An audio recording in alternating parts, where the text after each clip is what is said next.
नमस्कार। जैसे कि हाइब्रिड के लिए आपने पूछा क्वेश्चन मेरे से, तो हाइब्रिड धान की उपज पारंपरिक जितनी किस्में होती हैं, उससे 15 से 30% पैदावार ज़्यादा होती है। खासकर ये उत्तर भारत के अंदर मैक्सिमम क्रॉप की जाती है। और जो हाइब्रिड की किस्में हैं, उसमें पानी भी जो है 30% कम लगता है और इसकी उत्पादन जो है ज़्यादा होता है हमेशा। पंजाब जैसे राज्यों में किसान प्रति एकड़ 8,000 से 10,000 या 12,000 रुपये तक भी अधिक अधिक इसकी कमाई करते हैं हाइब्रिड की खेती के साथ। फसल एक तो इसकी जल्दी तैयार होती है, इससे अगली फसल जल्दी बोई जा सकती है, पराली जलाने की भी आवश्यकता इसमें कम पड़ती है, क्योंकि हाइब्रिड के अंदर जो पैदावार होती है उससे कभी भी कोई नुकसान कम कम होते हैं। और इसकी जो नुकसान और चुनौतियां मैं आपको बताना चाहूँगा, हाइब्रिड धान के बीज से अगली फसल नहीं ली जा सकती। किसानों को हर साल बीज नया खरीदना पड़ता है, जिसकी लागत लगभग 10% ज़्यादा होती है। और हाइब्रिड धान में जो चावल पैदा होता है, उसके अंदर जब उसको प्रोसेस करते हैं तो उसके अंदर मिलिंग करने के अंदर भी थोड़ा ब्रोकन की परसेंटेज बढ़ती है, जिससे एफसीआई के अंदर यदि कोई किसान उस धान को लगाता है तो उससे भी थोड़ी सी दिक्कतें आती है उसके अंदर, क्योंकि उसकी कॉस्ट बढ़ जाती है ब्रोकन की। पर कुछ हाइब्रिड की किस्में जिसके अंदर कीट जो कीड़ा है, जैसे स्टेम बोर और इस तरह के रोग ज़्यादा संवेदनशील होते हैं, जिससे कीटनाशकों की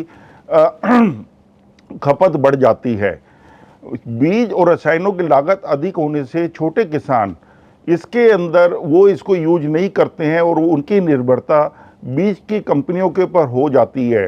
इसलिए कई बार हाइब्रिड की फसलें अधिक खाद और कीटनाशक जो दवाएं हैं ज़्यादा मांगते हैं, जिससे मिट्टी की जो उत्पादन क्षमता है वो भी थोड़ी सी कम होती है।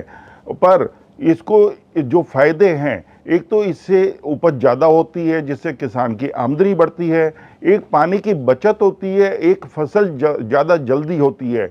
और ये मौसम के अंदर भी, यदि मौसम थोड़ा हल्का भारी भी होता है, जैसे बारिशें कम हो रही हैं या किसी टाइम कोई गर्मी ज़्यादा पड़ गई या ठंड ज़्यादा पड़ गई, उसके अंदर भी हाइब्रिड की जो फसल है वो बेटर होती है। तो इसके जो नुकसान हैं सिर्फ इतनी है कि भी धान की जो गुणवत्ता जिसको कहेंगे और कीट की रोगों की है वो थोड़ी सी ज़्यादा होती है, उसका ध्यान रखने की ज़्यादा ज़रूरत है किसान को। और अगर आप बड़े पैमाने पर सिंचाई और इसके अंदर जितने भी रासायनिक वगैरह डालते हैं उसकी सुविधा रखते हैं, तो हाइब्रिड से हमेशा लाभ हो सकता है। छोटे और सीमित किसानों के लिए हर साल बीज और रसायन खरीदना मुश्किल हो जाता है, थोड़ा बढ़े हुए दामों की वजह से। तो इससे हमारी सरकार से मांग है कि सरकार इसके अंदर थोड़ा सहयोग दे और किसानों को इसके लिए प्रॉपर एक प्रशिक्षण दिया जाए, जिससे वो इस तकनीक में फसल को करने में सफल हो सके। और इसके दूसरे भी कुछ वैकल्पिक विधियां हैं, जैसे एसआरआई विधि, सिस्टम ऑफ राइस इंटेंसिफिकेशन, कम पानी में खेती, अल्टरनेटिव वेटिंग एंड ड्राइंग, और देसी किस्मों की ओर ध्यान देना जरूरी है।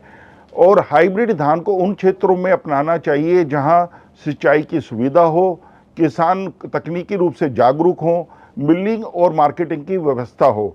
छोटे किसानों के लिए बीज साझा मॉडल पे एएफपीओ समर्थन और सरकारी खरीद में इसकी नीति एक साफ होनी चाहिए कि उनको कैसे ये सब मिलेगा। भारत में हाइब्रिड धान की खेती का भविष्य उज्जवल हो सकता है यदि बीज की लागत में कमी आए और गुणवत्ता संबंधी समस्याओं को सुधारा जाए, सरकारी खरीद में हाइब्रिड को मान्यता दी जाए और उसमें जो ब्रोकर की परसेंटेज थोड़ी बढ़ा दी जाए किसानों से खरीदने के लिए, और किसानों को प्रशिक्षित और तकनीकी सहयोग दिया जाए।